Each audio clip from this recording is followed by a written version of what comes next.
Y'all, the Lord won't let me rest. He's giving me such a unrest in my soul. Not even my spirit, my soul, y'all.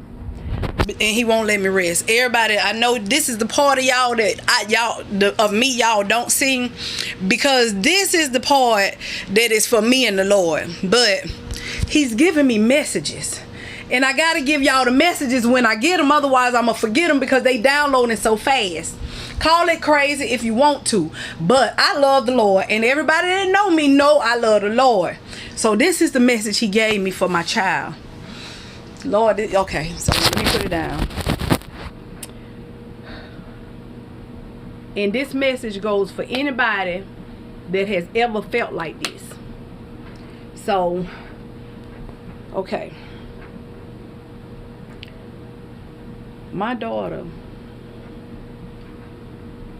everybody know that I told y'all my daughter suffered with depression. She suffered with depression. And in her suffering with depression, me and her talk. I'm basically the counsel that we can't afford to her. So, in that, I literally try to encourage her out of her depression. I mean, that's all I know how to do, because besides pray, so I try to encourage her out of her depression, and in doing so, she reverts to me when she in her time of need, because she's been taught the words of prayer, but just because you be taught the word of prayer don't necessarily mean that you're gonna live by the word of prayer. And so even in that, she does that, where she revert to me when she feel like everything's so heavy, and in everything that's being heavy, she talked to me about this, that, and the other. So depression is one thing that she talked to me about. And she has let me share her story. So I'm not talking about something that my child doesn't know. But the revelation that God gave to me that I got to get across to everybody to understand how this thing works is that she have me. She have her stepdad, who that's all she know. She knows her father, but they don't have like a tight-knit relationship. They working on things, I guess. I stay out of it. I let them deal with it, because she's old enough and he's old enough for them both to talk until I see that I need to say something. So she has key people in her life besides the people she's inquired, like friends, over time.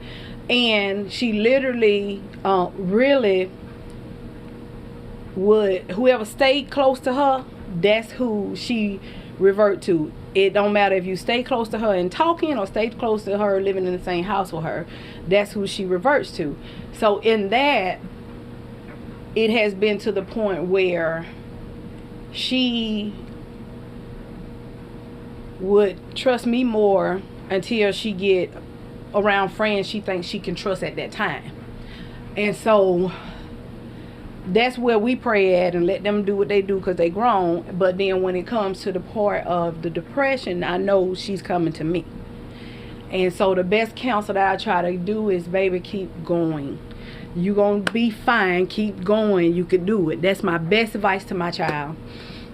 And I tell her, I did it, you could do it. So even in that, she still revert to me, talk to me, whatever. But what I just got is that if she can't get to me, she can't get to, after her friends, if she can't get to me, she go to her stepdad. If she can't get to her stepdad, then she go to her dad. It's always been like that, because that's the order in which we go. That's her system. So in that being her system, I know that at my time, then I got to be watchful and knowing how to pray for her. But now she's getting to the point where it's stuff got to go on within the family. And in going on, the Lord showed me how her dad's family love her, and they know she exists, and they don't, when she comes in town, she goes see them, and they trying to build that relationship in that respect. And so I thought it my business as a mom to just reach out to everybody that I know on her dad's side of the family, and just tell them some things. And in telling them some things, telling them we need to connect. We got to do it for her sake, if not anything else, and so that's the thing that we're discussing. But even in that, they reached out, I reached back, and so things are going well, praise Lord. And but God just showed me how I don't have to tell them this, but they probably could see it. But God showed me how all this time, she know her stepdad was there. So she goes to her stepdad because she knows she can depend on him because when she can't get to me. And he makes sure she knows that. And he has helped her in that retrospect. And so in helping her in that retrospect, she can't get to her daddy. But even though he give to her, he take care of her, he always been there for her, he did that part. She always wanted her daddy. So the Lord showed me that this is how everything's going to go, because we didn't understand that. And I'm literally been before the Lord, so I'm like almost drunk in his presence. But I had to stop and say this. And so they need to understand that, because the way she deal with them, even being around them, is always just help me when I need it. And that's every child. And I talked to my child about that, just to let y'all know. That's what I see as a mother. You don't just reach out to people when you need their help, but you reach out to them outside of the time you need their help, so they'll know that it's just not that one thing that is hindering y'all relationship really from getting closer. It's deeper than that. And in being deeper than that, they need to understand why it's deeper than that. Because even though this man raised her, this man was in her life, she always desired that. And they didn't never take that from her. They just didn't make the effort. She feels like they didn't make the effort. They made the effort. Let me correct that. She feel like they didn't make the effort to really just come see her. So she grew up with that. That's one of the sources why she depressed, not only. And so, anyway, the biggest thing is feeling fatherless, even though you're not. So me, being the person I am, trying to be a pillar, not only in my family, but in my children's life, just be a pillar. Community, city, world, I don't care, pick one. And being that pillar, I'm trying to hand it off, because it's never been I never took it away from them. I never did anything outside of just being who I am and not pursuing, but not letting them come. Trying to explain it where y'all can understand it. So anyway, we always talk, basically.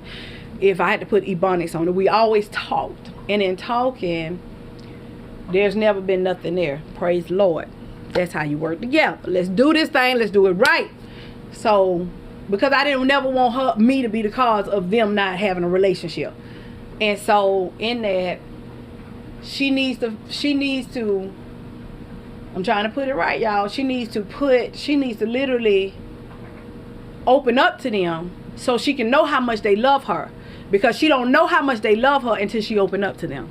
But she won't open up because she's still stuck on, did y'all not care? Y'all feeling, I'm seeing social media and the family as one. Why am I over here?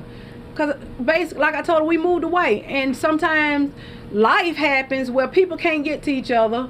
Don't mean they shouldn't connect and stay connected, because I'm at fault with that too. I didn't go the extra mile.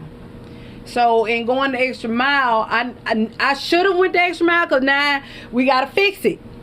We got to fix it. And that's my way of fixing it, getting with the family, showing love to bring them together, because I don't want to be lonely, and I shouldn't want my child to feel lonely and be lonely because of she not knowing how to really address it.